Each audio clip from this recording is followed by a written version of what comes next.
की 7वीं संगोष्ठी में अपन सभी उपस्थित हैं। हमारे सभी गुरुजन, अध्यक्ष महोदय एवं गोष्ठी के संयोजक हमारे बीच में उपस्थित हैं। साथ ही आज मुख्य वक्ता के रूप में हमारे बीच में डॉक्टर आनंद कुमार जी उपस्थित हैं। उनका परिचय हम बस थोड़ी ही देर में लेंगे ही।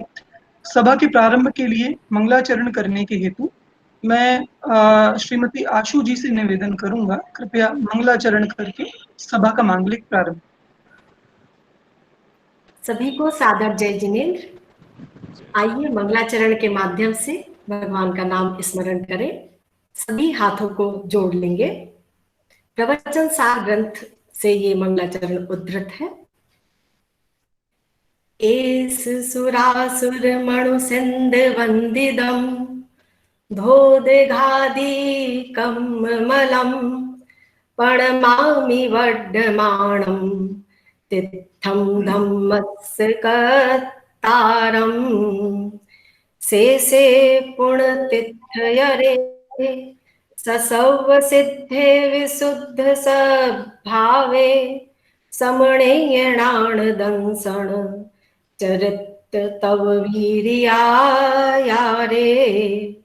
ते सव्वे समगम पत्तेगमेव पत्तेगम वन्दामि यवट्टन्ते अर्हन्ते मानुषे खेत्ते किच्चा अर्हन्ताणं सिद्धाणं तहणमो गणहराणम् अच्छा वैवगाणं साहूणं चेव सवेसिं तेसिं विशुद्ध दंसण नाण पहाड़ा समम समासेच उव संपयामि सम्मम जत्तो निर्वाण संपत्ति जत्तो निर्वाण संपत्ति। जिससे निर्वाण की प्राप्ति हो, ऐसे संभाव रूपी आश्रम को मैं प्राप्त होता हूँ। ऐसी बहुत सुंदर भावना मंगलाचरण के माध्यम से आपने अभिव्यक्त की। व्याख्यान के हेतुभूत अपने बीच में आज उपस्थित हैं बहुमुखी प्रतिभा के धनी डॉक्टर आनंद कुमार जी। आपका मैं परिचय दूं। आप वर्तमान में काशी हिंदू विश्वविद्यालय वाराणसी में सहायक आचार्य के रूप में कार्यरत हैं। जैन दर्शन विभाग के सहायक आचार्य के रूप में आप कार्यरत हैं। इसके पूर्व आप अनेक स्थानों पर, जैसे केंद्रीय संस्कृत विश्वविद्यालय जयपुर, वहां आप सहायक आचार्य के रूप में अपनी सेवाएं प्रदान कर चुके हैं।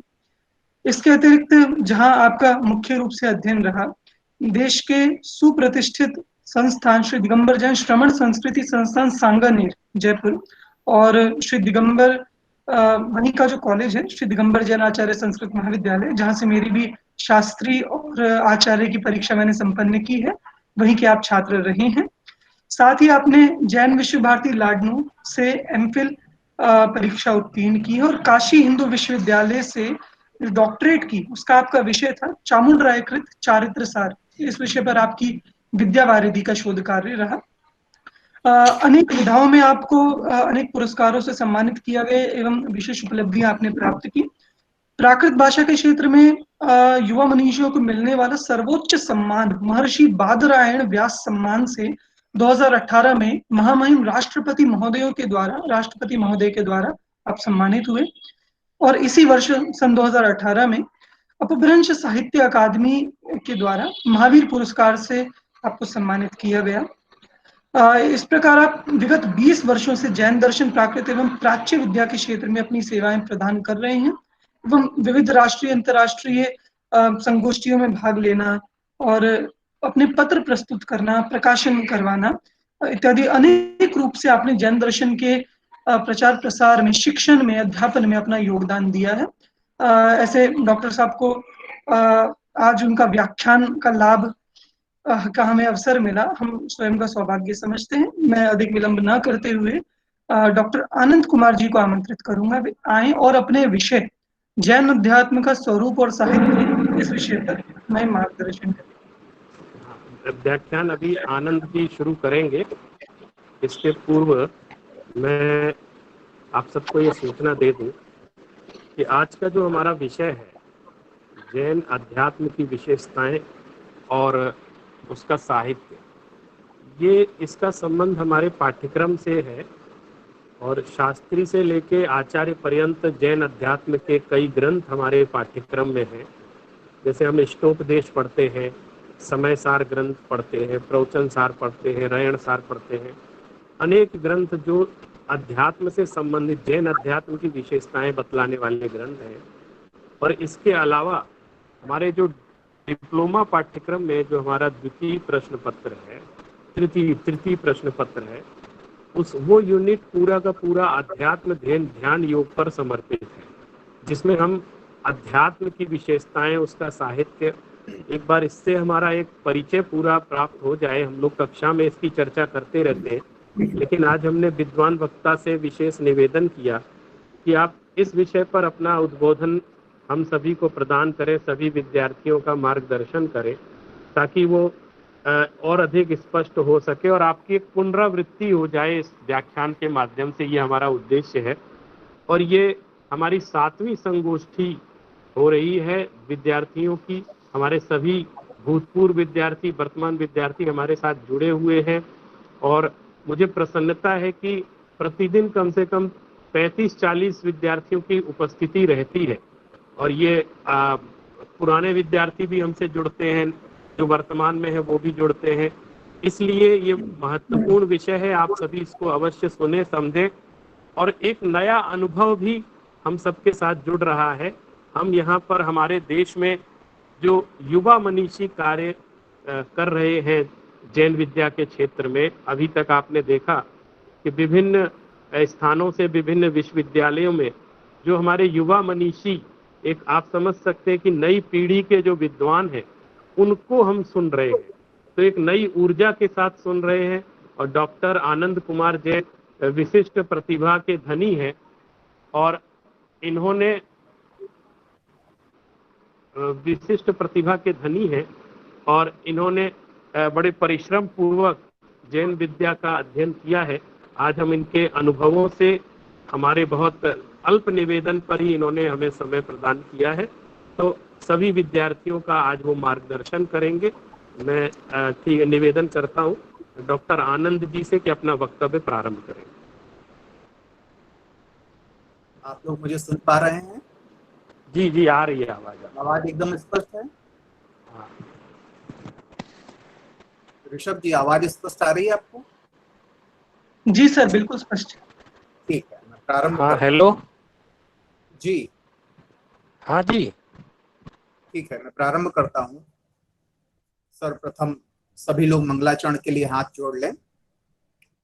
सवर्णहु मुह विलिज्ञ पर दोष रहित परिशुद्धम अक्षय मणा दिणहणम सुदृढ़ पमाण तिष्ठम सुदृढ़ पमाण तिष्ठम।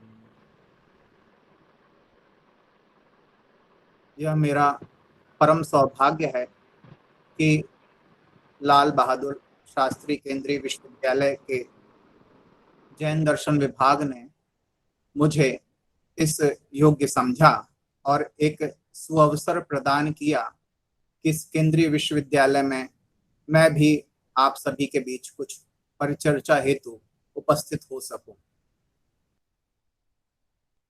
सभा की अध्यक्षता कर रहे लाल बहादुर शास्त्री केंद्रीय विश्वविद्यालय के वरिष्ठ मनीषी जैन दर्शन विद्या के साथ ही प्राकृत विद्या जैसे उच्च स्तरीय शोध पत्रिका के यशस्वी संपादक आदरणीय प्रोफेसर वीर सागर गुरु जी के चरणों में मैं प्रणाम निवेदन करता हूं। आदरणीय अग्रज भ्राता जो प्राकृत भाषा की पत्रिका प्राकृत भाषा में ही निकाल रहे हैं और ऐसा कार्य करने वाले मैं समझता हूं वो विश्व में प्रथम व्यक्तित्व हैं और अभी बात वो मेरे लिए कर रहे थे।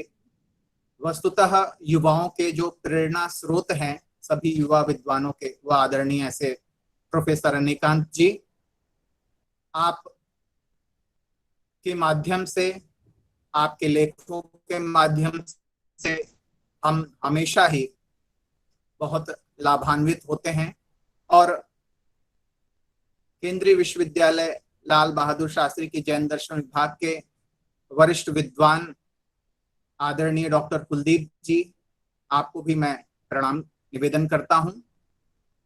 इस कार्यक्रम का बड़े ही मनोरंजन पूर्वक और तत्परता से संचालन कर रहे हमारे अनुज ऋषभ जी, और इन सभी के साथ साथ जो इस कार्यक्रम की मुख्य कड़ी है, हमारे सभी ऐसे छात्र जो अपनी व्यस्तताओं के बावजूद आज के इस वर्तमान युग में अध्यात्म जैसे विषय को सुनने के लिए यहाँ पर उपस्थित हुए हैं, उन सभी का मैं स्वागत करना चाहूंगा।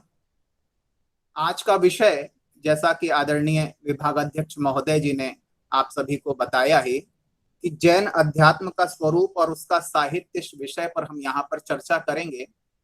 और चूंकि सभी विद्यार्थियों का जो जैन दर्शन या प्राच्य विद्याओं के विषय में जो बैकग्राउंड है या आधार है वह सामान्य है, अतः हम सरल से सरल भाषा में उस चर्चा को यहाँ पर आपके सामने प्रस्तुत करने का प्रयास करते हैं। अध्यात्म शब्द में आत्मा की चर्चा ही सबसे ज्यादा होती है, और अध्यात्म का अर्थ है आत्मा को जानना। आत्मा को जानने का जो उपाय है, उसको लेकर के जो चिंतन मनन हुआ है, उसके अनुभव को तो अध्यात्म कहा है, और जो उस पर आचार्यों द्वारा समय समय पर साहित्य सृजन किया गया, उस सृजन को हम ग्रंथ की दृष्टि में अपने समक्ष पाते हैं। इसकी भूमिका के रूप में यदि हम विचार करें तो जो भारतीय दर्शन की परंपरा है वह मूल रूप में अध्यात्म प्रधान है, लेकिन इस अध्यात्म प्रधान संस्कृति में भी भारतीय दर्शन में जैन दर्शन ने जो स्थान कायम किया है वह बड़ा उच्च कोटि का स्थान है। और इस पर जब हम चर्चा करते हैं तो अध्यात्म की जहां विवेचना होती है वहां कर्म बंधन, अर्थात हम सर्वप्रथम यही जानने का प्रयास करते हैं कि हम क्यों आखिर अध्यात्म के लिए प्रयास कर रहे हैं, हमको निकलना कहां से है, जाना कहां है। इसी की यात्रा का नाम है ये सारा व्याख्यान। भारतीय दर्शन यद्यपि अध्यात्म प्रधान ही रहा है, तथापि जो जैन दर्शन की उसमें स्थिति रही वो प्रारंभ में कुछ, मैं समझता हूं पहली शताब्दी के आसपास या उसके पूर्व कुछ इस प्रकार की व्याख्या हुई कि जिसमें बड़े बड़े विद्वानों ने उसे किसी दूसरे रूप में प्रस्तुत किया। दो श्रेणियां उन्होंने बनाई और उस श्रेणी के अंतर्गत उन्होंने एक में जैन दर्शन, बौद्ध दर्शन और चारवाक दर्शन को स्थान दिया, दूसरी श्रेणी में अन्य भारतीय दर्शनों को स्थान प्राप्त हुआ।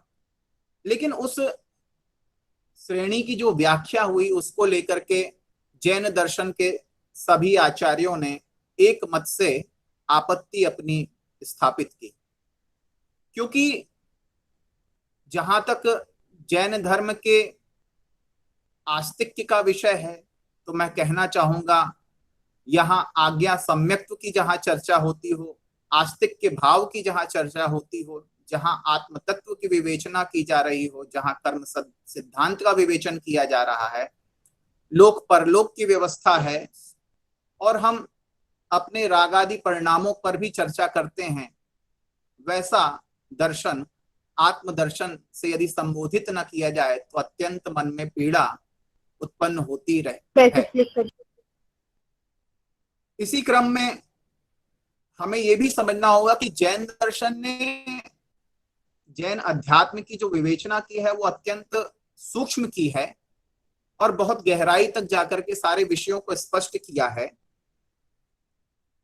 और इस गहराई के साथ साथ हम समझे तो भारतीय दर्शन परंपरा में जो गीता में आत्मा का विवेचन हुआ है, या शंकराचार्य जी ने जो वेद अंतर्गत आत्मा ब्रह्म का स्वरूप बताया है, वैसी ही व्याख्या करने का श्रेय आचार्य कुंद कुंद स्वामी महाराज को जाता है जैन दर्शन में। उन्होंने जैन दर्शन में अध्यात्म का जो विवेचन किया है वह हमें आत्मानुभूति कराने में अत्यंत ही सहायक होता है। यद्यपि इस अध्यात्म के क्षेत्र में कई चर्चाएं आती रही जाती रही, लेकिन अध्यात्म को समझने के लिए जो आचार्यों ने प्रयास किया और उसके पीछे जो ग्रंथ रचने की एक लंबी परंपरा परिपाटी चली, उस ग्रंथ में हम समझें तो उनमें हमने उन विषयों की चर्चा की है या उनकी चर्चा देखी आचार्य कुंद कुंद और अन्य आचार्यों के द्वारा, जहां वो मुक्ति आदि के विषय में चर्चा करते हैं और भी जो विषय अध्यात्म से साक्षात रूप में जुड़े हुए हैं या प्रकारांतर से जुड़े हुए हैं उनकी चर्चा करते हैं। मूल बात एक जैन दर्शन में जो आती है कि हम कर्तृत्ववाद को किस रूप में स्वीकार करते हैं। जो भारतीय दर्शन में चर्चा हुई कर्तृत्ववाद को लेकर के, जैन दर्शन में उस विषय पर कर्तृत्व को लेकर के पर्याप्त ऊहापोह हुआ है कि क्या अन्य कोई मुझे कुछ लाभ करा सकता है, क्या अन्य मेरा कर्ता हो सकता है, क्या किसी से हमारा अंश अंशी का संबंध है। तो इन विषयों पर पर्याप्त मीमांसा जैनाचार्यों ने प्रकट की है। और भी यदि इसको सरल भाषा में समझें तो अध्यात्म की शुरुआत जैन दर्शन ने जब चरणानियोग के ग्रंथ हम देखें तो अन्न शुद्धि से प्रारंभ लेकर के उसे मन शुद्धि के मार्ग से जुड़ा है। जब तक हमारे खान पान की व्यवस्था उचित नहीं होगी, बोलचाल रहन सहन इन सब में जब तक हमारे विवेक नहीं उत्पन्न होगा, तब तक उस अध्यात्म को समझना मुझे लगता है कि एक पैकेट में अंदर डाले हुए रसगुल्ले को चूसने के समान जैसे उसका स्वाद नहीं प्राप्त हो सकता है, उसी प्रकार की ये चर्चा है। अध्यात्म की जो दार्शनिक मीमांसा आचार्यों ने की है, उस मीमांसा के अंतर्गत आचार्य कह रहे हैं कि रागादि जो परद्रव्य हैं उसके अवलंबन से रहित होना है और स्वयं की आत्मा के आश्रय का होना ही अध्यात्म है। जब हम प्रश्न करते हैं स्वयं से कि जैन दर्शन में अध्यात्म के लिए हमें क्या करना होगा, तो जैनाचार्य कहते हैं कि जिन बाह्य पदार्थों को हमने अपना मान रखा है, उन पदार्थों को पहले तो अपना मानना बस छोड़ना है, और अपना मानना पहले यदि हमने बंद कर दिया तो फिर धीरे धीरे उसके प्रति हमारा राग खत्म होगा। फिर हम ग्रेजुअली धीरे धीरे क्रमशः विकास करते हुए हम उन पदार्थों को भी छोड़ पाएंगे। लेकिन पदार्थ से अलग हो जाना और ममत्व का बने रहना हमारे मोक्ष मार्ग में या अध्यात्म में, आत्मज्ञान में कहीं न कहीं रोड़े अटकाता है, कार्य को बाधित करता रहता है। जैन दर्शन में जैन साहित्य को 4 भागों में विभक्त किया गया है: प्रथमानियोग, करणानियोग, चरणानियोग और द्रव्यानियोग। यदि हम इसमें परिभाषा इनकी देखते हैं तो द्रव्यानियोग को मूल रूप से हम अध्यात्म श्रेणी के जो ग्रंथ हैं या अध्यात्म की जहां चर्चा होती है उसे द्रव्यानियोग में हम परिगणित करते हैं। लेकिन जब हम और सूक्ष्मता से विचार करते हैं तो देखने में आता है कि जो प्रथमानियोग के ग्रंथ हैं उनके लिखने का उद्देश्य क्या है। उनके लिखने का उद्देश्य भी यही होता है कि हम आचार्य स्वयं आत्म कल्याण के लिए भी उस ग्रंथ की रचना करते हैं और उस ग्रंथ को पढ़ करके अन्य सामान्य जीव भी अपनी आत्मा के कल्याण के लिए प्रेरित हो सकें, इसके लिए उस ग्रंथ की रचना की जाती है। और जब हम उस ग्रंथ के प्रायः मंगलाचरण देखते हैं तो ऐसी उन आत्माओं का उसमें स्मरण किया जाता है जिन्होंने उस आत्मानुभूति का अनुभव किया है, उस सर्वोच्च अवस्था को जिन्होंने प्राप्त कर लिया है, उनका ही विवेचन उस मंगलाचरण में होता है। और उस पूरे ग्रंथ में हम देखें, यदि प्रथमान योग की ही सिर्फ चर्चा करें तो पर्याप्त सांसारिक चीजों का सब वर्णन आता है, लेकिन उन सांसारिक चीजों का वर्णन करने के बाद भी अंत में आचार्य या जो उस ग्रंथ के रचनाकार हैं वह यही पाठक के मन में, श्रोता के मन में इस बात को उतारते हैं कि इतना सब होने के बावजूद, संसार में रचने पचने के बावजूद भी यदि कल्याण होगा तो इन सभी चीजों को छोड़ने के उपरांत ही कल्याण का मार्ग प्रशस्त हो सकता है, उसके पहले नहीं। तो उस ग्रंथ का प्रारंभ ऐसे व्यक्ति से होता है, मंगलाचरण से, जिन्होंने उस आत्मानुभव को भोगा है, और उस ग्रंथ का समापन मोक्ष पुरुषार्थ की उपलब्धि से ही होता है।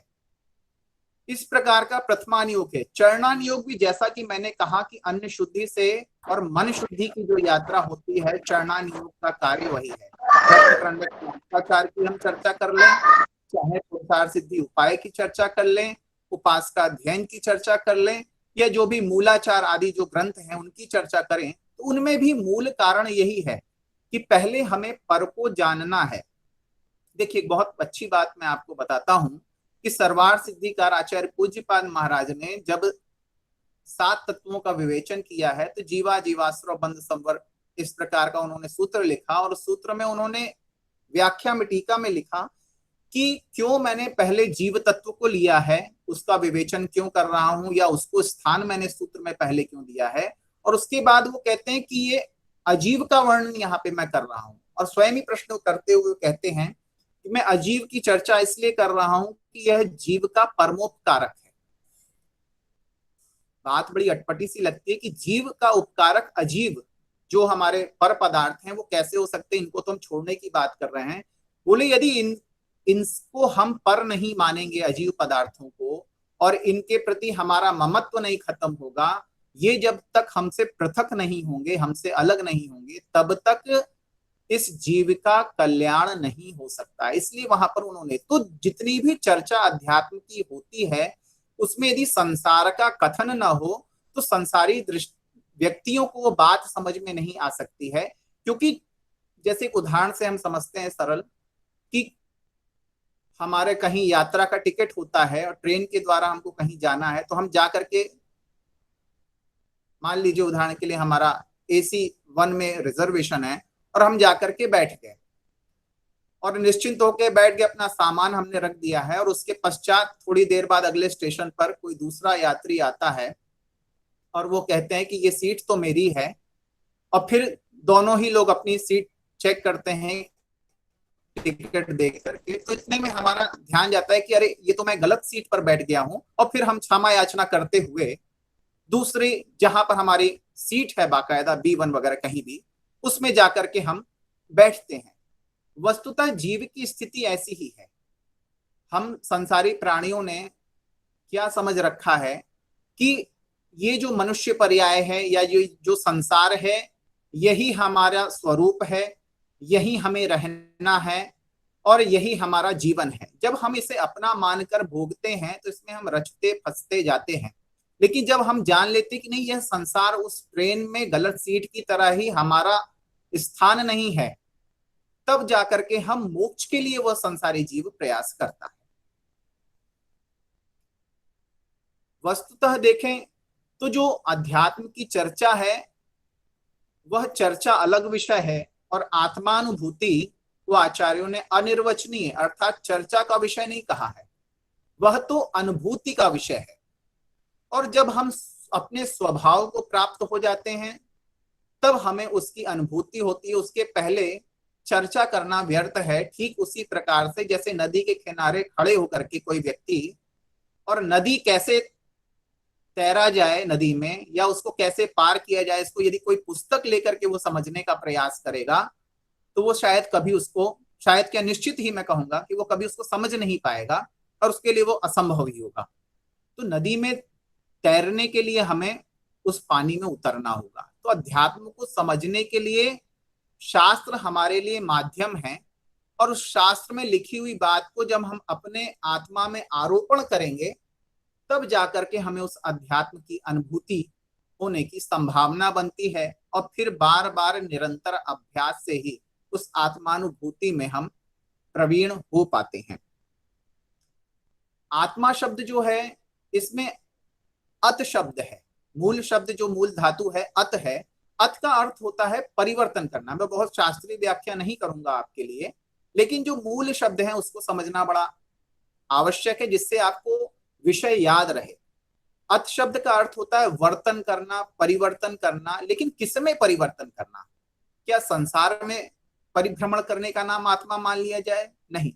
आत्मा का अर्थ है अपने मूल स्वभाव में, अपने ज्ञान दर्शन की जो शुद्ध पर्याय है उसमें जाकर के यदि वह जीव परिवर्तन करता है, उसको भोगता है, तभी वह आत्मा के स्वरूप को जान सकता है। जैन दर्शन में जो अध्यात्म की चर्चा है वह दो दृष्टि से और देखने में आती है। धवलाकार कहते हैं आचार्य वीरसेन स्वामी कि एक द्रव्य श्रुत होता है, एक भाव श्रुत होता है। द्रव्य श्रुत तो वह है जैसे हमने किसी पुस्तक को, किसी पंक्ति को, ग्रंथ की पंक्ति को हमने याद कर लिया तो वो द्रव्य श्रुत है। लेकिन उस पंक्ति को जब हमने अपने मनन का विषय बनाया, चिंतन का विषय बनाया, और उसको बनाने के बाद अभ्यास करने के साथ साथ जब हम उसको अपने अंदर अनुभव करने लगे तब उसको वहां उन्होंने भाव श्रुत कहा है। और इसी भाव श्रुत को आचार्य वीरसेन महाराज ने आत्मा की संज्ञा प्रदान की है। क्योंकि हम देखते हैं कि हम संसार में कई प्रकार के प्रयास कर रहे हैं, लेकिन प्रयास वही सार्थक माना गया है जिसमें हमारा आत्म कल्याण हो सके। जैन दर्शन की देखिए दूसरी एक विशेषता यह है कि जब जैन दर्शन चर्चा करता है तो जैन दर्शन किसी बाह्य वेशभूषा की बात नहीं करता है कि बाहर हमें इस प्रकार का ड्रेसअप करना है तो उससे हम मोक्ष मार्ग में आगे बढ़ सकेंगे या अपनी आत्मा के स्वरूप को जान सकेंगे। क्योंकि जो बाह्य उपाधि है, जो बाह्य उपाधियां हैं, जो हमारा परिग्रह है, जो कपड़े हैं, जो भी चीजें, जो हमारा यहाँ तक कि जो शरीर है, कपड़े तो दूसरे स्थान पर आते हैं, पहले उसके पहले जो हम शरीर को स्थान देते हैं वह शरीर भी हमारा नहीं है। तो शरीर में परिवर्तन करने से हमारी आत्मा में कोई परिवर्तन नहीं होने वाला है। परिवर्तन चर्या में जरूर होना है, परिवर्तन हमारे मानसिकता में होना है कि हम किस प्रकार का चिंतन अब अपने मन में करें जिससे हमें उस आत्मधर्म की प्राप्ति हो सके। और एक यदि हम कुछ तात्विक दृष्टि से चर्चा करें तो जो हमारी ये धारणा होती है जिसमें हम संसार को अपना मानते हैं, इसको जैन दर्शन ने सैद्धांतिक दृष्टि से मिथ्यात्व का नाम दिया है। और सिर्फ जो जैन धर्म में 14 सीढ़ियां हैं, उन 14 सीढ़ियों को पार करते हुए कोई भी जीव मुक्त अवस्था को प्राप्त हो जाता है। और उस 14 सीढ़ियों में पहली सीढ़ी मिथ्यात्व की है, जहां पे हम नाते रिश्तेदारों को, घर परिवार को, अपनी संपत्ति को, अपने से जुड़े हुए लोगों के प्रति राग करते हुए अपना मानते हैं। उनसे हम अपने आप को अलग नहीं कर पाते हैं। उनसे अलग करने का नाम ही मिथ्यात्व को छोड़ना है। तो ये मिथ्या धारणा जो हमारी है, उस मिथ्या धारणा को हटाना अपने मन से, ये बड़ा कठिन होता है। जैसे हम अपने मन में सिर्फ इतना ही विचार कर लें कि नहीं, मेरा इस संपत्ति पर, जो संपत्ति मैंने बड़ी मेहनत से अर्जित की है, उसको हम छोड़ नहीं रहे हैं, लेकिन सिर्फ इतना ही मान लें कि यह संपत्ति मेरी नहीं है, यह भी मानने को हमारा मन नहीं करता है। और यही मिथ्यात्व की परिभाषा है कि जब हम पर को अपना मानते रहें और उसको छोड़ने की मन में भी हम चेष्टा न कर सके। अभी छोड़ने की तो चर्चा ही नहीं आ रही है, यदि मन में चेष्टा भी नहीं हो पा रही है तो उस अवस्था को जैनाचार्यों ने मिथ्यात्व का नाम दिया है। अब चर्चा करते हैं कि मिथ्यात्व से यदि हम आगे बढ़ते हैं और यदि कदाचित हम दूसरे पायदान पे पैर रख देते हैं, चौथे पे हमारा पैर आ जाता है, तो फिर उस जीव का जैन दर्शन कहता है कि मोक्ष निश्चित है, एक बार सिर्फ जानने की आवश्यकता है, दोबारा की बात ही नहीं हो रही है। यदि किसी ने एक बार उस अपने कर्म जनित भाव को दबा करके और उस आत्मा के अनुभव को समझने की मन में एक चेष्टा यदि जागृत कर ली है, तो उस चेष्टा के जागृत करने मात्र से वह संसार को अपने संकुचित कर लेता है। क्योंकि संसार कितना है, तो कहते हैं यह संसार अनंत है। मतलब अनंत का मतलब इसके विस्तार की अपेक्षा सिर्फ कथन नहीं हो रहा है। हम कब तक इस संसार में अटके रहेंगे, फंसे रहेंगे, भटकते रहेंगे? तो जैन दर्शन कहता है कि आप अनंत काल तक इस संसार में भटकते रह सकते हैं, लेकिन वह सम्यक दर्शन, आत्मा को जानने की जो हमारी चेष्टा है, वह हमें इस संसार को हमारे परिष्कृत कर देती है, उसकी सीमा बांध देती है। और सीमा बंधने के बाद फिर हम कुछ, यद्यपि वह काल भी बहुत लंबा है, लेकिन फिर भी उस काल के बंध जाने को भी आचार्यों ने बड़ी संस्तुति की है कि वह अनंत काल भी सीमित हो गया है। इस आत्मा की आचार्यों ने 3 कैटेगरी बनाई है, बहिरात्मा, अंतरात्मा और परमात्मा। सरल शब्दों में यदि इनको समझना हो और कोई ग्रंथ आप क्लिष्ट नहीं पढ़ना चाहते हो, तो छैढालाकार को जरूर इसमें देखें। छैढालाकार ने यही 3, पूर्वाचार्यों ने भी ये चर्चा की है, लेकिन चूंकि ग्रंथ हिंदी में है तो आपको ज्यादा सरलता से वह ग्रंथ समझ में आएगा। बहिरात्मा कौन है? वही जिसकी हम चर्चा कर रहे थे, अभी तक मिथ्यात्व से जुड़ा हुआ है, पर पदार्थों के प्रति उसका ममत्व है, वह बहिरात्मा है। अंतरात्मा कौन है? जिसने उस आत्मा को जानने की चेष्टा की जिज्ञासा मन में उत्पन्न कर ली है, क्वचित वह कुछ प्रयास भी कर रहा है, उनको अंतरात्मा के अंतर्गत उन्होंने गिना है। और जो परमात्मा है, उस श्रेणी में उन्होंने उन्हीं को स्थान दिया है जो उस आत्मा के अनुभव का अब प्रयास करने के लिए आसन लगा करके बैठ चुके हैं। अब वह उसमें निरंतर उतर चुके हैं और उसके उतरने के बाद वह उस आत्मानुभव को प्रति क्षण प्रतिपल भोग रहे हैं। और इस परमात्मा का जो इस ध्यान का या जो इस चेष्टा का जो फल है, उसको केवल ज्ञान की उपलब्धि, उसको सिद्ध पद की प्राप्ति या उसका फल माना गया है।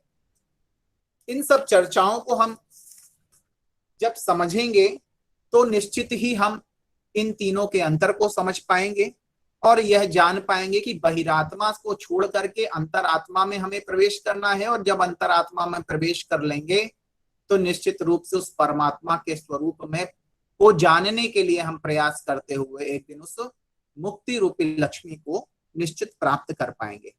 कुछ इसमें कर्णानुयोग संबंधी चर्चा है, उनको हम फिर कभी मौका मिलेगा तब चर्चा का विषय बनाएंगे।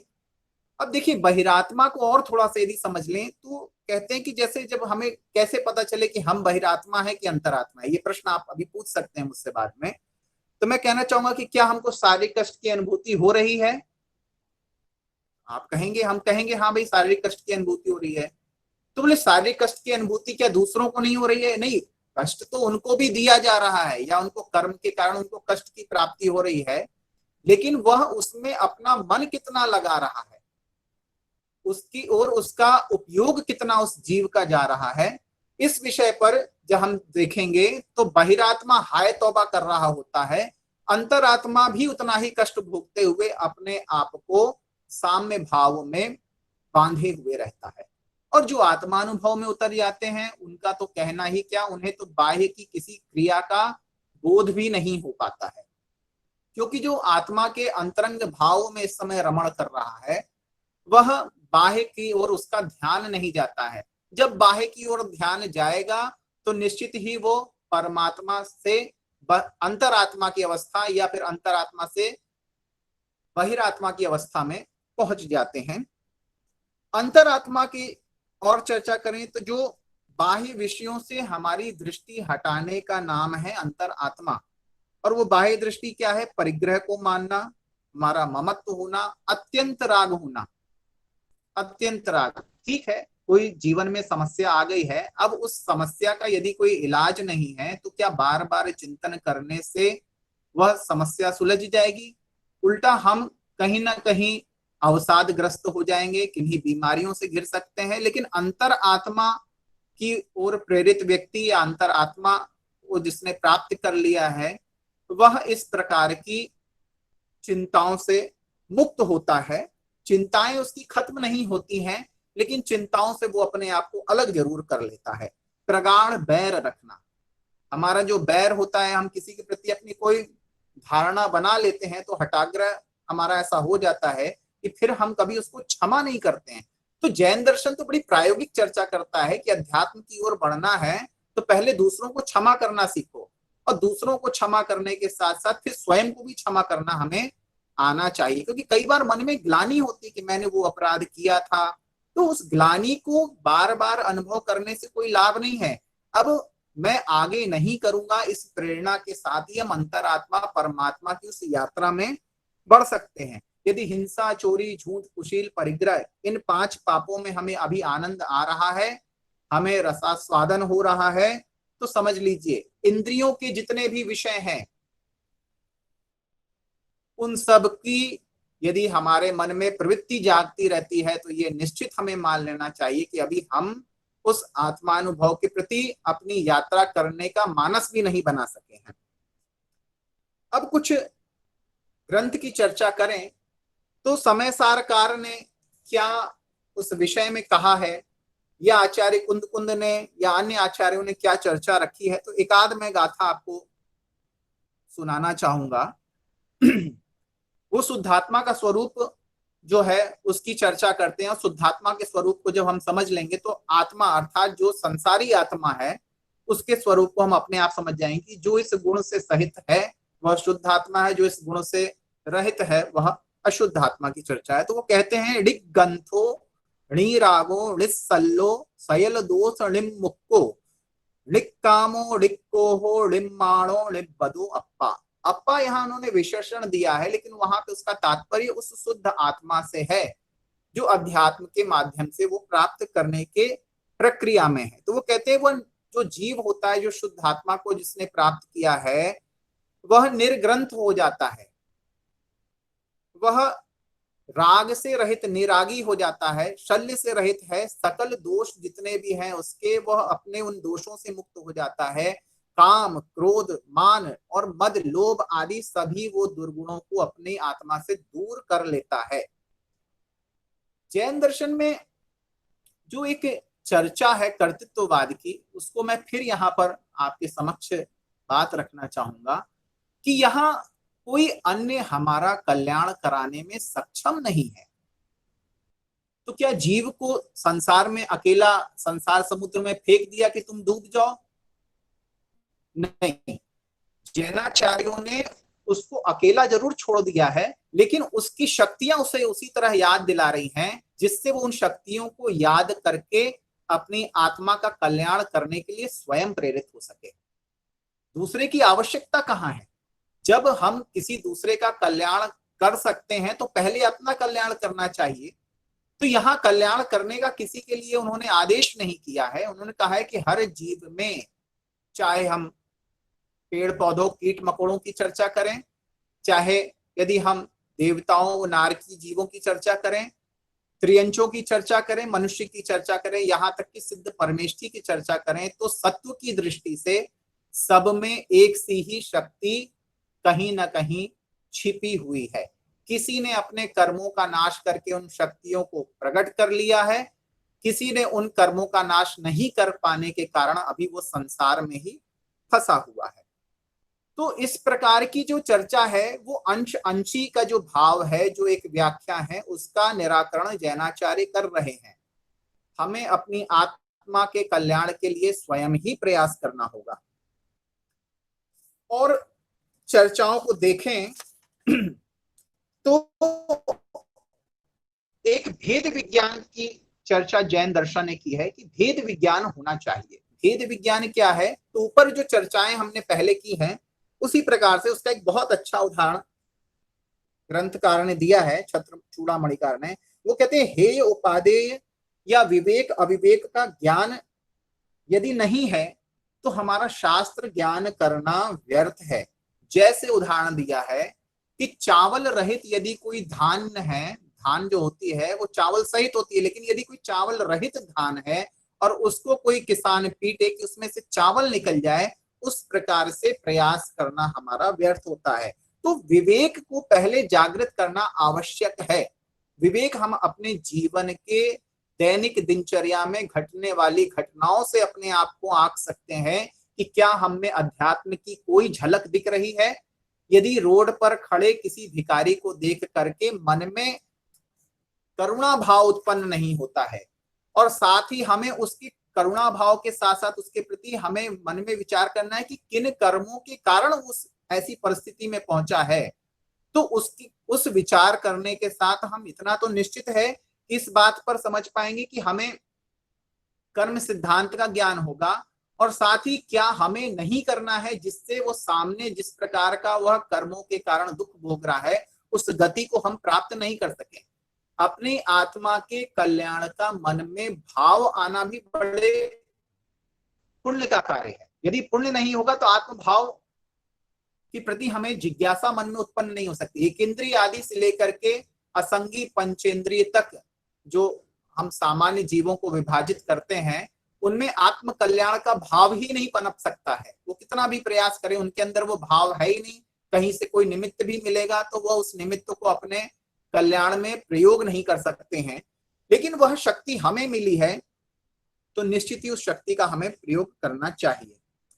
इसमें जो एक चर्चा आदरणीय प्रोफेसर अनेकांत जी ने मुझसे कहा था कि कुछ ग्रंथों की भी चर्चा हो कि ग्रंथ कौन कौन से हैं। तो जैन दर्शन में अध्यात्म प्रधान ग्रंथों में यदि हम गणना करें, नामोल्लेख करें, तो आचार्य कुंद महाराज के जो ग्रंथ हैं वह सब आत्म कल्याण को लेकर के अध्यात्म की भावना से ओतप्रोत है।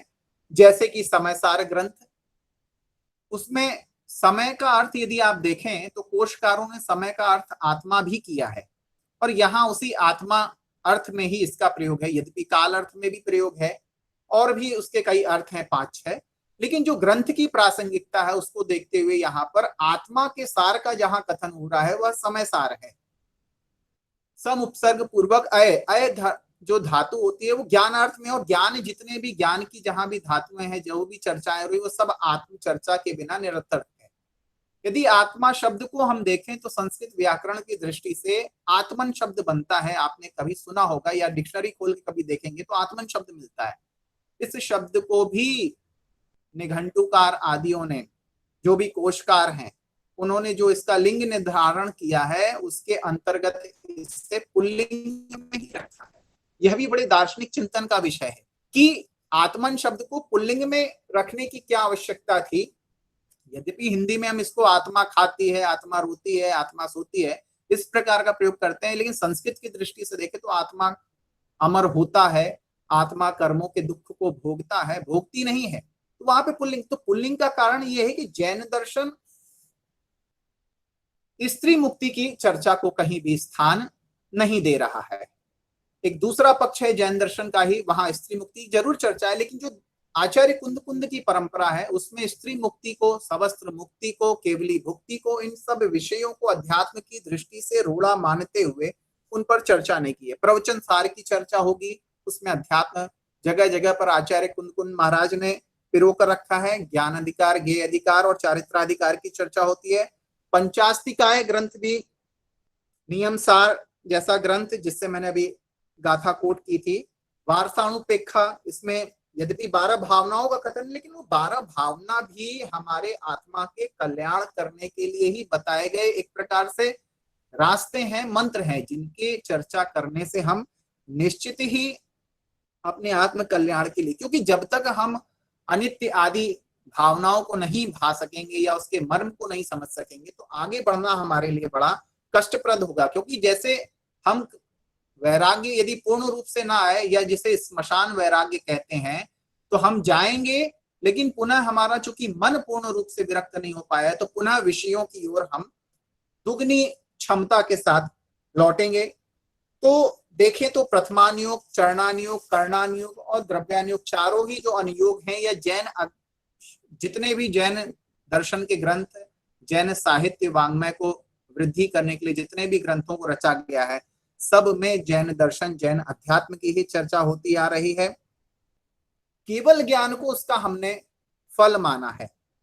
शुद्धोपयोग की जो चर्चा हो रही है, तो यहाँ शब्द जरूर ये क्लिष्ट क्लिष्ट आ रहे हैं, लेकिन जब आप इनकी व्याख्याएं सुनेंगे तो ऐसा लगेगा कि हम जो पहले सुन चुके थे आधे घंटे पहले, उसी व्याख्या को यहाँ पर एक सैद्धांतिक उन्होंने नाम दिया है। तो सैद्धांतिक नाम है शुद्धोपयोग, और क्रिया क्या है उसकी प्राप्ति क्या होती है या उसकी परिभाषा क्या है, तो कहते हैं अन्य द्रव्य के प्रति माध्यस्थ भाव होना, अशुभ या शुभ उपयोग रहित हो जाना, यही शुद्धोपयोगी है। न हम अशुभ की ओर ध्यान दें, न शुभ की ओर ध्यान दें, न अशुभ में प्रवृत्ति करें, न शुभ में प्रवृत्ति करें, न किसी का अच्छा करने की जरूरत है। जैन दर्शन में यदि आप भगवान की प्रतिमा मंदिर में जाकर के देखेंगे तो उस प्रतिमा की बड़ी विशेषता होती है।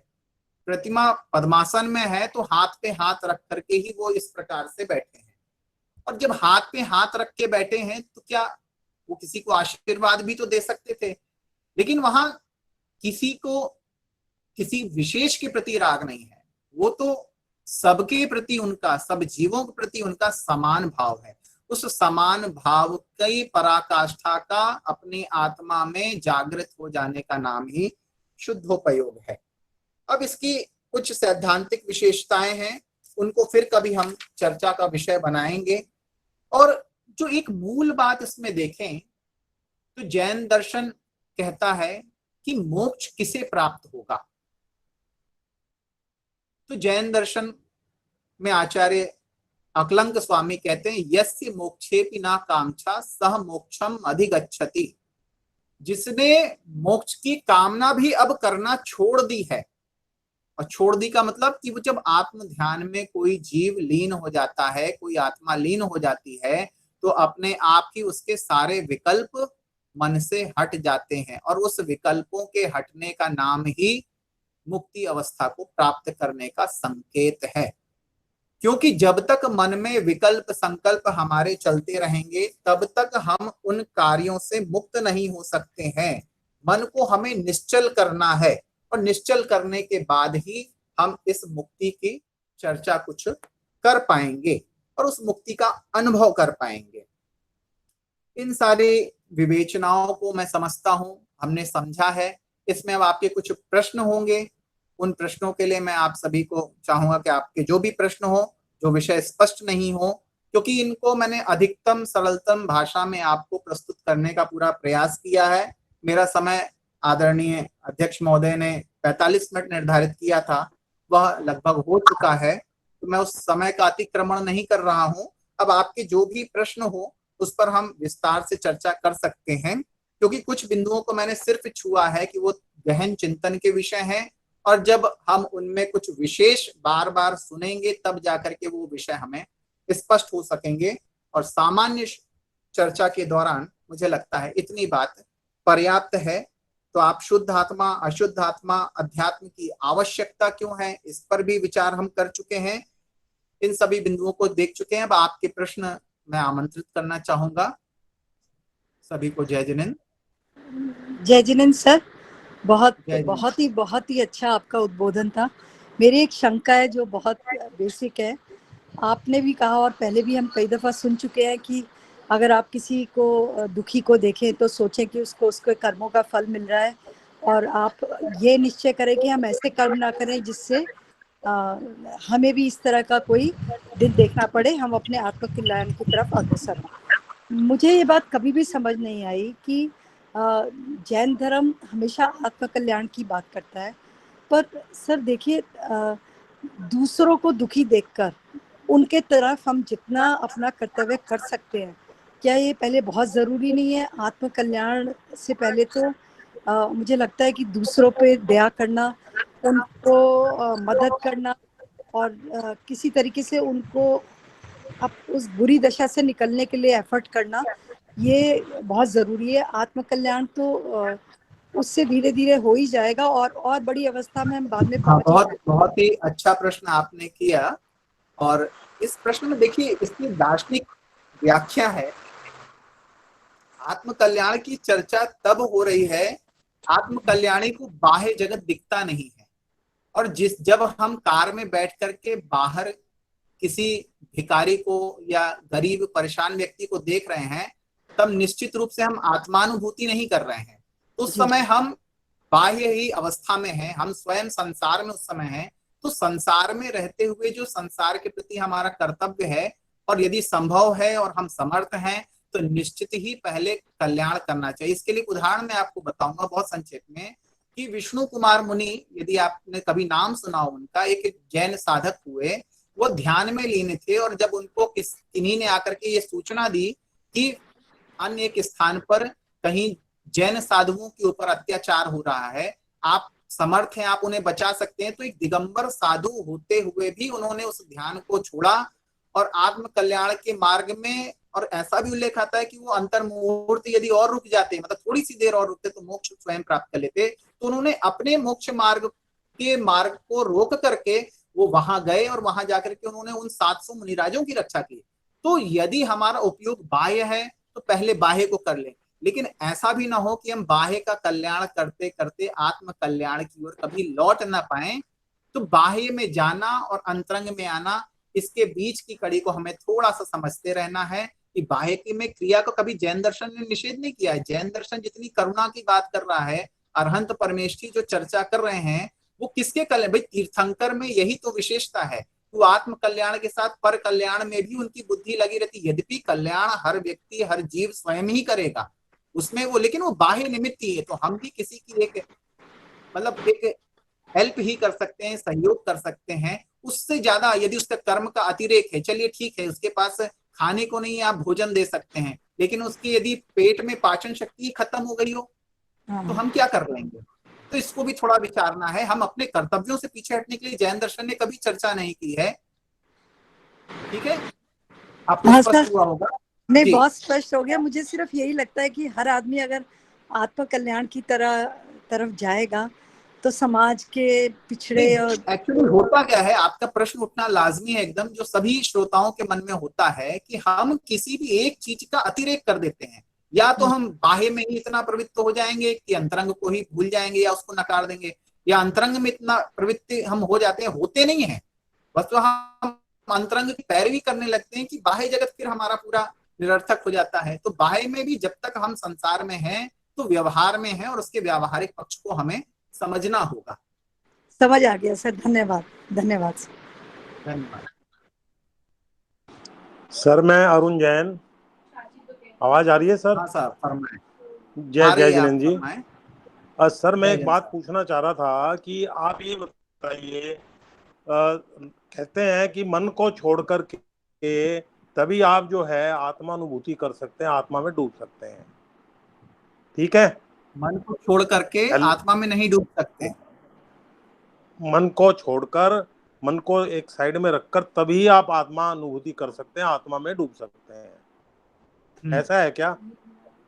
अगर ऐसा है तो बिना मन के तो हम मोक्ष मार्ग पर भी नहीं चल सकते। पहले तो मन में आना चाहिए ना कि ये छोड़ना है, वो नहीं छोड़ना। और दूसरे सर एक क्वेश्चन और था मेरा कि जब मन को हम छोड़ देते हैं, तो ये सोचना कि ये सही है, ये गलत है, ये दिमाग सोचता है, तो दिमाग क्या आत्मा का ही रूप है? देखिए, मन की जो स्थिति है जैन दर्शन में, ये बड़ी सूक्ष्म विवेचना है। इसको लेके रतन चंद जी मुख्तार साहब ने व्यक्तित्व कृतित्व में पर्याप्त ऊहापोह किया है।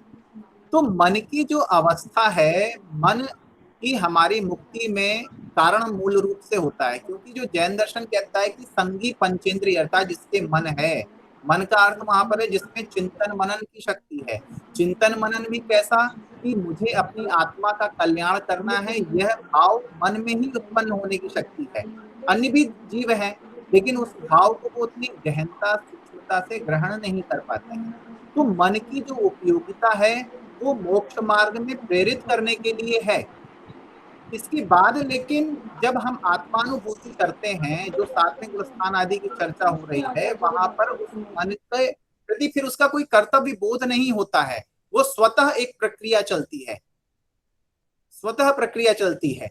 तो उसके अंतर्गत यदि हम देखें तो मन की एक अपनी सीमा है, उस सीमा के अंतर्गत मन हमें आगे फोर्स करता है। जैसे आप देखें उदाहरण के लिए कि जो अंतरिक्ष में सैटेलाइट भेजी जाती है उसके साथ फ्यूल, एक जो ईंधन का डिब्बा लगा रहता है, एक रॉकेट उसके साथ अटैच होता है, वह ईंधन उसको स्पेस में ग्रेविटी से दूर ले जाने तक का प्रयास करता है।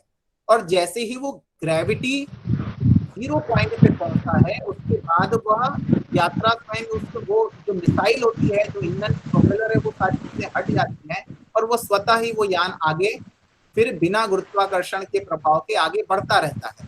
तो मन का काम भी उतना ही है कि हमें आत्मा की अनुभूति के लिए प्रेरित करते रहना, उसमें प्रवेश करा देना, और प्रवेश कराने के बाद उसका कार्य एक तरह से खत्म हो जाता है। और सर, ये जो हमारा दिमाग है ये क्या आत्मा है? देखिए, दिमाग आत्मा नहीं है, लेकिन चूंकि हम संसार में बंधे हुए हैं तो ये जो शरीर है हमारा, मनोवर्गणाएं, इसको तात्विक दृष्टि से थोड़ा क्लिष्ट शब्दों का मुझे प्रयोग करना पड़ रहा है। मनोवर्गणाएं जो होती हैं वो मन का निर्माण करती हैं, ये पुद्गल की वर्गणाएं हैं, तो ये आत्मा का स्वरूप नहीं माना जा सकता है। जब आत्मा का स्वरूप होगा वो आत्म कल्याण के लिए वो हमें एक साधन है, लेकिन साधन नाव को हम नदी पार करने तक ही प्रयोग करते हैं, नदी पार करने के बाद उसको खींच के कहीं नहीं ले जाते हैं। तो मन भी हमारे लिए आत्म कल्याण के लिए प्रेरित करने का एक साधन है, उसके आगे उसकी कोई आवश्यकता नहीं, लेकिन उसके पहले उसकी आवश्यकता को नकारा भी नहीं जा सकता। दोनों पक्षों को आपको सर मैं दिमाग की बात कर रहा हूँ, मन का तो मैं समझ गया। दिमाग और मन, जैन दर्शन दिमाग को ही मन मानता है, कोई दिमाग अन्य चीज नहीं है। या फिर जिसको आप ये स्कल कह रहे हैं, यदि वहां आप मन मान रहे हैं तो जैन दर्शन उस मन की व्याख्या अष्टकमल पाकुड़ी के रूप में हृदय के पास करता है, और उसकी भी एक दूसरी व्याख्या है जिसके अनुसार वह मन जो है पूरे शरीर में परिभ्रमण करता रहता है। जैसे इस समय मान लीजिए आपके सर में खुजली होने लगे और आपका ध्यान उस खुजलाहट की ओर या उस दर्द की ओर चला गया, तो कहते हैं कि वहां एक द्रव्य मन की रचना हो जाती है। थोड़ा सा सैद्धांतिक है, लेकिन आप इसको समझेंगे, कुछ ग्रंथों को और पढ़ेंगे तो आपको विषय स्पष्ट होंगे। दिमाग जैसी कोई चीज अलग से नहीं मान रहा है, जो मन है वही दिमाग है, इसको इस प्रकार से समझा जा सकता है। जय जिनेन्द्र सर, आज प्राय आपका व्याख्यान बहुत अच्छा था, बहुत सटीक था। हमारा प्रश्न है, जैन आचार्यों ने ग्रंथों को 4 भागों में बांटा है, प्रथमानुयोग, कर्णानुयोग, चरणानुयोग, द्रव्यानुयोग। लेकिन आज प्राय देखा जाता है कि सिर्फ अध्यात्म की चर्चा ज़्यादा मिलती है, तो क्या प्रथमानुयोग, चरणानुयोग, कर्णानुयोग व्यर्थ हैं? दूसरा, मेरा मानना है कि प्रथमानुयोग सबसे पहले ही रखा गया है और बहुत ज़रूरी है, क्योंकि हम जीवन में ऐसे बहुत से प्रकरण आते हैं जब इंसान डिगता है, तो जो प्रथमानुयोग में दिए गई किस्से कहानियां हैं वो हमें सबल प्रदान करते हैं कि इतनी इतनी मुश्किलों में भी अपने आप को धर्म के मार्ग पर बनाए रखा हमारे आचार्यों ने या राजाओं ने और सब ने। तो हम मुझे लगता है चारों ही अनुयोग बहुत जरूरी हैं, लेकिन आज अध्यात्म की चर्चा, अध्यात्म को लोग बहुत ज्यादा पकड़ के बैठे हैं, ऐसा क्यों? देखिए, ये तो आपके प्रश्न से ही बहुत स्पष्ट है कि जब आचार्यों ने 4 प्रकार से उसका विभाजन किया है तो उसकी कहीं ना कहीं आवश्यकता तो है। और जैसे आप जब एग्जाम देते हैं तो क्या किताब वहां रख करके एग्जाम देते हैं कि बिना किताब के एग्जाम देते हैं? बिना किताब के एग्जाम देते होंगे। तो प्रथमानुयोग भी उसी प्रकार है कि जब हमें प्रारंभ करना है, जब हम संसार के इस रहस्य को एकदम भी नहीं समझ पा रहे हैं, तो प्रथमानुयोग के ग्रंथ को पढ़ करके हम अपने आप को प्रेरित करते हैं। आचार्यों ने उन ग्रंथों की जो रचना की है वो प्रेरणा के लिए की है कि उनको हम पढ़ें कि किस प्रकार से हमारे पूर्व में लोगों ने क्या क्या किया। उसके अच्छे पक्ष को भी वो लिखते हैं और उन पक्षों को भी लिखते हैं जहां पे उसको कर्म के कारण कितना दुख भी अनुभव करना पड़ा। तो प्रथमानुयोग की वही है। चरणानुयोग और जो कर्णानुयोग की आपने चर्चा की वो उसी प्रकार से है। द्रव्यानुयोग जो ग्रंथ हैं या जिन ग्रंथों को हम द्रव्यानुयोग की श्रेणी में रखते हैं, उन ग्रंथों को हम देखें तो वो हमारे एक प्रकार से परीक्षा के श्रेणी में आते हैं। हम उनमें परीक्षा का अनुभव करते हैं। तो ऐसा नहीं है लेकिन होता यही है कि कहीं ना कहीं हमारा किसी एक पक्ष से, जैसे हम कितने भी अध्यापकों से अपने स्कूल कॉलेज आदि जगह पढ़ते हैं, लेकिन फिर भी एक अध्यापक होता है या जिसके प्रति हमारा थोड़ा सा अनुराग विशेष होता है, तो किन्हीं का अध्यात्म में अनुराग ज्यादा हो जाता है। अब वो श्रेणी है, यदि मुनि महाराज हैं तो उनका अध्यात्म में ज्यादा प्रवेश रहेगा, अध्यात्म की ओर झुकाव रहेगा। जो अपनी आत्मा का कल्याण करना चाहते हैं, ऐसे भी जीवों का जो भाव है वो अध्यात्म ग्रंथों नहीं, की ओर हो मुनि सकता है। महाराजों के लिए तो सब कुछ छोड़ के अध्यात्म की तरफ बढ़ना ही बताया है, लेकिन गृहस्थ जी के जी लिए तो पहले आचरण, 3 लोक का स्वरूप, प्रतिमान योग के अनुसार, मतलब उसमें देखिए अपने आप को बना क्या के है रखना। वो, आपकी बात सही है, लेकिन जब हम जैन दर्शन के एक सिद्धांत को समझते हैं तो ज्ञान, अधिकाधिक ज्ञान हमारी मुक्ति में कारण नहीं है। अष्ट प्रवचन मतलब वहां पर जो ज्ञान का एटलीस्ट उन्होंने जो एक क्राइटेरिया रखा है, उस क्राइटेरिया के अंतर्गत जो अष्ट प्रवचन मात्र का प्रमाण ज्ञान है, उतने ही मात्र से, अर्थात मतलब हमें अपनी हाँ जी, 3 गुप्ती का यदि ध्यान है कि हमें कैसे चलना है, कैसे बैठना है, बगल में किसी पड़ोसी को हमारे परेशानी ना हो, हम नीचे बैठ रहे हो तो किसी जीव जंतु को परेशानी ना हो, इतना ही विवेक होना ही मात्र हमारे कल्याण का साधन है। लेकिन अब ठीक है, किसी का क्षयोक्षम है और वो कुछ पढ़ना चाहता है तो वो इन चारों प्रकार के ग्रंथों को पढ़ता है और अपने आप को उसी, जिसमें जैसा झुकाव होता है उस ओर प्रेरित होता है। लेकिन अपने आत्मा के स्वभाव को यदि वह नहीं जान पा रहे हैं, भेद विज्ञान उत्पन्न नहीं हो रहा है। प्रथमान योग भेद विज्ञान उत्पन्न करता है, कर्णान योग उसकी कर्म स्थिति बताता है कि कैसे कैसे प्रक्रिया होती है, और उस प्रक्रिया का चिंतन करने से हमारे ध्यान में एकाग्रता बनती है, हम निर्मोही बन पाते हैं, हम अपने कर्म सिद्धांत को जान करके उसमें भयभीत और उस प्रकार से दुखी नहीं होते हैं। चरणान योग को हम समझ करके हम ये जानते हैं कि हम सिर्फ अपने आप को एक अध्यात्म का टैग लगा करके ही सिर्फ नहीं रह सकते हैं, उसके अनुरूप हमें कुछ आचरण भी करना होगा। या तो हम हाथ में हाथ रख करके सिद्ध परमेष्ठी की तरह बैठ जाएं तो किसी को कोई आपत्ति नहीं होगी, लेकिन यदि हमारी कोई क्रिया हो रही है तो उस क्रिया के निर्धारण के लिए चरणान योग जैसे ग्रंथों का रचना की गई है और उसके अध्ययन की हमें तब आवश्यकता होती है। ऋषभ, जी सर। ऋषभ आवाज सुन रहे हो हमारी? जी हाँ हाँ, अब आगे ले जाओ, देखो एक आध शंका कोई और हो तो ठीक है, समय हो रहा है। हाँ, तो आप आगे इसको प्रदान करें, गति प्रदान करें।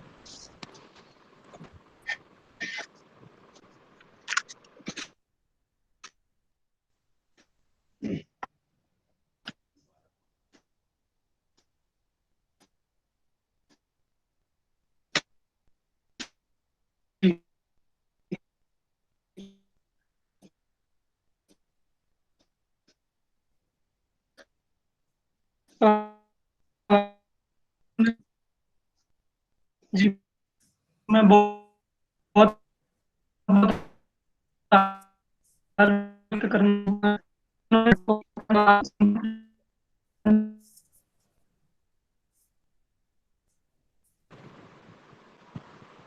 ऋषभ आवाज अच्छे से नहीं आ रही। भाई साहब अभी आ रही है सही? हाँ अब आ रही है, हाँ, वो कंप्यूटर में थोड़ा डिस्टर्बेंस था। जी अभी हमने डॉक्टर आनंद कुमार जी के माध्यम से अध्यात्म संबंधी बहुत सुंदर व्याख्यान सुना, और साथ ही हम सभी ने आपके द्वारा अनेक शंकाओं का समाधान भी आपके द्वारा हुआ। अब आगे हमारे अन्य अध्यापक गणों का संबंध में विचार लेने के लिए मैं प्रोफेसर रजनीकांत जी से निवेदन करूंगा कि प्रोफेसर कुलदीप जी और वीर सागर जी का भी संबंध में विचार लिया जाए।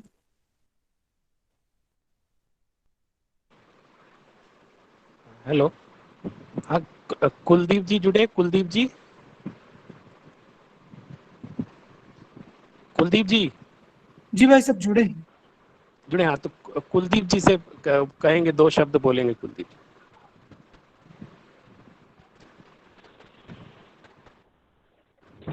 हेलो। हाँ हाँ कुलदीप जी, हाँ आवाज आ रही है आपकी? आप सभी को मेरा सादर हाँ प्रणाम। बोलिए, आपकी आवाज आ रही है। हाँ जी, आप सभी को मेरा सादर प्रणाम, गुरुजनों को नमस्कार। और समय है नहीं तो क्या बोले, बस आज इन्होंने बहुत अच्छा, असली जो विषय है हमारी भारतीय संस्कृति का असली विषय तो अध्यात्म ही है, और अध्यात्म के विषय में इन्होंने बहुत अच्छी बातें रखी। और अभी कोई ये जो एक पर्सन कुछ सुन नहीं पाया था मैं कि वर्तमान योग और ये उसमें अनुयोग में अध्यात्म की चर्चा, वो तो चारों अनुयोग में अध्यात्म ही है मेरे हिसाब से, तो जो मैं समझता हूँ कि चारों अनुयोग में अध्यात्म ही है, अध्यात्म के अतिरिक्त कुछ है ही नहीं। वो तो ठीक है, थोड़ा आचार्यों ने अपने हिसाब से तत्व की बात ही की है चारों में, तो वो चारों ही अनुयोग अध्यात्म से ही संबंधित हैं।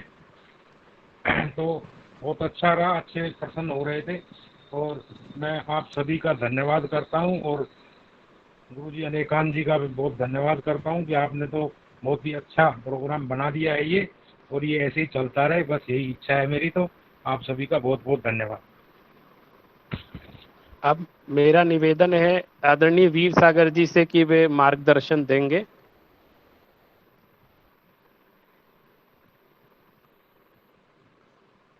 हेलो, आवाज? हाँ भाई साहब। हाँ, देखो अभी बहुत ही बढ़िया व्याख्यान हुआ और बहुत ही बढ़िया परिचर्चा हुई। वास्तव में ही हमारा ये एक सारस्वत यज्ञ चल रहा है और जो बहुत ही लाभदायक है। अध्यात्म विषय पर जो चर्चा उत्पन्न हुई वो आनंद भैया ने भी बहुत बढ़िया अच्छे से खूब अपने आप खुलासा किया और प्रश्नों के माध्यम से भी बहुत अच्छा खुलासा हुआ। लेकिन दो तीन बातों की ओर बहुत संक्षेप में संकेत करना चाहता हूँ कि एक तो आत्मा शब्द को पुल्लिंग में क्यों कहा, इस पर हमको एक बार पुनर्विचार करना चाहिए और कोई आगम का आधार खोजना चाहिए। अपने मन से कोई बात सोचने की बजाय आत्मा पुल्लिंग क्यों है इसका कारण सही मिलना चाहिए, तब तो अच्छा रहेगा।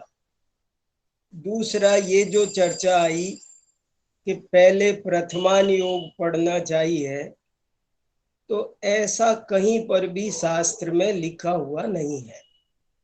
प्रथमान योग में जो प्रथम शब्द है उसका भी ये मतलब बिल्कुल नहीं है कि सबसे पहले उसे पढ़ो तभी वो प्रथमान योग है।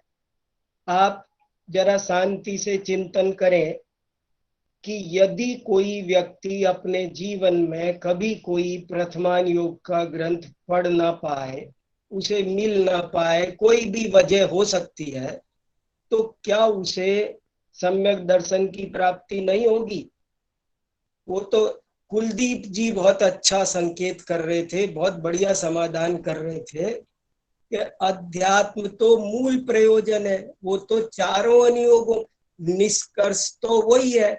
आप ये लोगों की भिन्न भिन्न रुचि है, कोई प्रथमान योग के माध्यम से उसे समझ लेगा, कोई कर्ण, और कोई किसी के भी माध्यम से समझ सकता है।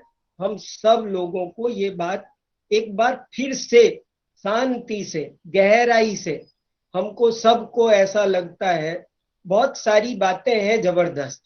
ऐसे ही वीणा जी ने जो प्रश्न उठाया ना, वो भी बहुत अच्छा प्रश्न है और उस पर भी हम सबको बहुत ठंडे दिमाग से, आगम के आधार से, शांति से, जब ये ज्ञान की प्राप्ति ऐसे ही नहीं होती है। क्या जैन दर्शन क्या कहना चाहता है, इस अध्यात्म विद्या के बहाने हमको लगता है कि हाय ये क्या, सबसे पहले अध्यात्म का हल्ला मचा रखा है, पहले तो हमें प्रथमान योग पढ़ना चाहिए, पहले तो हमें कुछ क्रियाएं करना सीखना चाहिए, नहीं तो हमारा कैसे पार पड़ेगी। ऐसे ही हमें लगता है हाय ये क्या हो रहा है, पहले तो हमें लोगों का दुख दूर करना चाहिए। तो ये सब बातें कैसे है, क्या है, अभी मेरे पास समय नहीं है, नहीं तो ये प्रश्न बहुत इंपॉर्टेंट है और मैं 1 घंटा लगाकर आपके साथ में खुल्लम खुल्ला बिल्कुल ओपन मंच पे चर्चा करना चाहता हूँ। आप लोग भी बिल्कुल निसंकोच बोले और मैं भी निडर होकर के बात करूं, तब ये मुद्दे सुलझेंगे। ये मुद्दे हैं, बड़े हैं, ये गुत्थियां हैं और ये जीवन भर नहीं सुलझ पाती हैं, बड़े बड़े विद्वानों को नहीं सुलझ पाती है। तो ये गुत्थियां जरूर सुलझनी चाहिए। ये सब उपक्रम इसीलिए है, धीरे धीरे सुलझेंगी, पर आप लोग चिंतन करते रहें। ये गोष्ठियां संतुष्ट हो जाने के लिए नहीं है कि हो गया काम, ये शुरुआत है, आपको छेड़ा जा रहा है। और जब छेड़ा जा रहा है तो धीरे धीरे कोई ना कोई, आज नहीं तो कल, कल नहीं तो परसों, इन प्रश्नों का समाधान जरूर मिलेगा। आप सब चिंतन करें। आनंद कुमार जी ने इस प्रेरणा को हमें उत्तेजित किया, इसके लिए मैं उनको बहुत धन्यवाद देता हूँ। वे छोटी सी उम्र में बहुत अच्छा लेखन करते हैं, मैं कभी कभी उनके लेख भी पढ़ता हूँ और बहुत अच्छा उनके मंगल भविष्य की शुभकामना करता हूँ। अनेकांत जी और कुलदीप जी को तो बहुत बहुत धन्यवाद है ही, और अपने सारे विद्यार्थियों को भी मैं बहुत अच्छे से, बहुत इस विद्या व्यसन में लगे रहने के लिए प्रेरणा देता हुआ अपनी वाणी को विराम देता हूँ। जय जिनेन्द्र। सर, जो 1 घंटे का आपने जो कहा 1 घंटे का, वो कर दीजिए सर किसी दिन। बीना जी मैं बोल रहा हूँ जी। हाँ, बहुत बहुत धन्यवाद हमारे आदरणीय अध्यक्ष महोदय प्रोफेसर वीर सागर जी। भाई साहब, आपका मार्गदर्शन हम सबको मिलता रहता है और ये संगोष्ठियाँ हम लोग जो कर रहे हैं, वास्तव में आपने बहुत सही कहा कि ये संतुष्ट होने के लिए नहीं है, बल्कि अंदर और ज़्यादा जिज्ञासा भाव जाग जाए, इसके लिए, ज्ञान के प्रति जिज्ञासा जागे, इसके लिए ये गोष्ठियाँ हम लोग आयोजित कर रहे हैं। इस लॉकडाउन के दौरान सत्र हम लोग प्रारंभ कर चुके हैं इन गोष्ठियों के माध्यम से। जब हमारा विश्वविद्यालय खुलेगा तब हम लोग आपस में मिलेंगे। और निश्चित रूप से आज भाई साहब ने जो बात कही है, एक दिन हम इसी विषय पर भाई साहब चर्चा करेंगे और आप उसमें, जैसा आपने कहा है, एक दिन यही सत्र रखेंगे और उसमें टाइम बाउंड नहीं रखेंगे, उसमें चर्चा भी खूब होने देंगे और व्याख्यान भी खूब होने देंगे, उसमें समय की सीमा नहीं रखेंगे। करीब 2-2.5 घंटे आराम से सबकी जिज्ञासाएं, जैसे वीणा जी ने रखी, बड़ी सहज। वीणा जी की जिज्ञासा सिर्फ उनकी जिज्ञासा नहीं है, ये एक आम लोगों की जिज्ञासा है कि ये क्या है, तुम आत्मकल्याण की बात कर रहे हो, सामने कोई तड़प के मर रहा है, उसको देख नहीं रहे हो। इस तरह की बातें अध्यात्म में आरोपित की जाती हैं और इसके प्रश्नों के उत्तर भी हमें खोजने, कैसे इस चीज को हम समाधान करेंगे, इन सब का खूब चर्चा हो सकती है। मैं अभी उस पर ज्यादा आवश्यकता नहीं है जाने की। आज डॉक्टर आनंद कुमार जैन जी ने बहुत ही सरल तरीके से इस गंभीर विषय को हम सभी के समक्ष प्रस्तुत किया है और हमारे विद्यार्थियों को भी बहुत आनंद आया है, जैसे मैं चैट बॉक्स में भी देख रहा था। और जिज्ञासाएं, देखिए, आपके मन में जिज्ञासाएं उठने लग जाएं, ये व्याख्यान की सफलता है। आपके मन में कौतूहल, हम शांत पड़े बैठे कुछ सोच नहीं रहे, सोचना शुरू कर दिया। और हमारे सीमा जी ने भी जो बात कही अनुयोगों को संबंधित, मैं एक अपनी समस्या आपके सामने रखता हूँ, हो सकता है मेरा अनुभव आपको अपना अनुभव जैसा लगे। हम क्या है, पहले मैं क्या करता था, मैं सुन कर निर्णय करता था। कहीं गए, किसी का व्याख्यान प्रवचन सुना, उसने कह दिया अरे अध्यात्म बेकार है, पहले प्रथमानी योग सीखो, तुम्हें यही नहीं आता क्या, तो मैं उस समय उस जैसा सही बात कह रहे हैं। फिर कहीं गए तो कोई आत्मा की बात कर रहा है, बोले आत्मा के अलावा कुछ नहीं है, ये सब व्यर्थ है, सिर्फ वो देखो। तो मुझे लगा अरे ये इसकी तरह सोचने लग गए।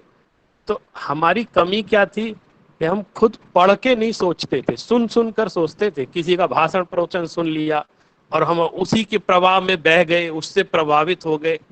तो मेरा कि सुनो सबकी और करो अपनी, और अपनी तब करोगे जब खुद पढ़ के निर्णय करो। स्वाध्याय सबसे बड़ी चीज। अब स्वयं अध्ययन करें, पढ़ें।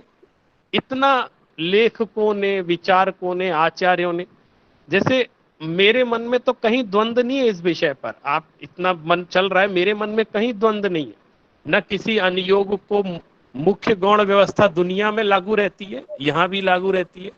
आज समय सार का पेपर होगा और आप आदि पुराण पढ़ने बैठ जाओगे तो मैं मना करूंगा कि मत पढ़ो आदि पुराण, तो आप कहोगे देखो पुराण पढ़ने के लिए मना कर रहे हैं। और मान लो पुराण का पेपर है और आप समय सार लेकर बैठे हैं, तो मैं कहूंगा भाई समय सार मत पढ़ो, तुम पुराण पढ़ो, कल पुराण का पेपर है। तो फिर आप कहोगे समय सार पढ़ने का निषेध करते। तो ऐसी बात नहीं है, हमें मुख्य गौण की व्यवस्था तो समझनी पड़ेगी। तो हम अपने स्वाध्याय से अपनी दृष्टि को विशाल बनाएं, सारा कहीं कोई उलझन नहीं है, सब सुलझा हुआ मामला है। मैं आपसे बता रहा हूं 10 लक्षण पर मैं आज नहीं कम से कम 20 साल से एक विषय पे कि सोच पहले आता है कि सत्य पहले आता है, उठाते ही उठाते हैं और करोड़ों बार समाधान हो गया तो भी ये प्रश्न उठाएंगे जरूर। तो मैं क्या कह रहा हूं, लोग स्वयं अध्ययन नहीं करते हैं, इसलिए सारी सब समस्याएं खड़ी होती हैं। तो अगर हम स्वाध्याय करेंगे, स्वयं सुलझेंगे, दूसरों को सुलझाएंगे। और ये जो समस्याएं आपने रखी बहुत बड़ी समस्या नहीं है, लेकिन आम समस्या है, लोगों के मन में प्रश्न उठते हैं। तो इन सब के समाधान के लिए भी हम अलग से व्याख्यान का आयोजन करेंगे। और अब कल भी हम लोग इसी तरह इसी समय यहाँ एक व्याख्यान, हमारा विशेष व्याख्यान होगा। हम लोग जैन दर्शन और विज्ञान पर चर्चा करेंगे। अब थोड़ा हम दर्शन से थोड़े और दूसरी दुनिया में भी जैन दर्शन की विज्ञान कितना महत्व है, स्वतंत्रता संग्राम में जैनों ने क्या क्या किया है, इस तरह के अलग अलग विषय भी हम लेंगे ताकि व्याख्यान की रोचकता भी बनी रहे और आपका उसमें अलग अलग विषयों में थोड़ा प्रवेश हो ताकि हम उनको सीखें। आज मैं आप सभी को बहुत बहुत आभार ज्ञापित करता हूं, बहुत बहुत धन्यवाद आदरणीय अध्यक्ष महोदय का, कुलदीप जी का, और हमारे जो संचालक है ऋषभ। देखिए वास्तव में सारा टेक्निकल कार्यक्रम पूरा वही संभाल रहे, वहां से असली ये ऑनलाइन में असली संचालन वही कहलाता है जो टेक्निकली संचालित कर ले। तो बहुत अच्छे विद्वत्तापूर्ण तरीके से टेक्निकली वो संचालित कर रहे हैं, उन सबको धन्यवाद। हमारे जितने श्रोता हैं, जितने हमारे विद्यार्थी हैं, और अंत में हाँ ये कुछ कह रही है सुनीता जी। हाँ जी सर, ये चारों नियोग एक गाड़ी की तरह नहीं हो जाएंगे? हाँ ठीक है, वो बैलेंस सारे पहिए जरूरी है। ठीक है, एक दिन अनुयोगों पर हम लोग अलग से व्याख्यान रखेंगे, उस दिन चर्चा करेंगे, भी समय बहुत हो गया है। और अंत में मैं हमारे जो मुख्य वक्ता आज के थे उनको हृदय से धन्यवाद ज्ञापित करना चाहता हूं कि उन्होंने बहुत अल्प समय में निवेदन करने पर अपनी स्वीकृति प्रदान की, हम सभी विद्यार्थियों का यहाँ पर मार्गदर्शन दिया, उनको बहुत बहुत आभार और बहुत बहुत धन्यवाद। तो इसी के साथ ऋषभ अब संपन्न करें। जी भाई साहब, ठीक है, तो इसी के साथ आज की संगोष्ठी यहीं संपन्न होती है। कल 11 बजे मैं अभी मैसेज भेजूंगा आपको, कल एक नए वक्ता के साथ हम व्याख्यान सुनेंगे।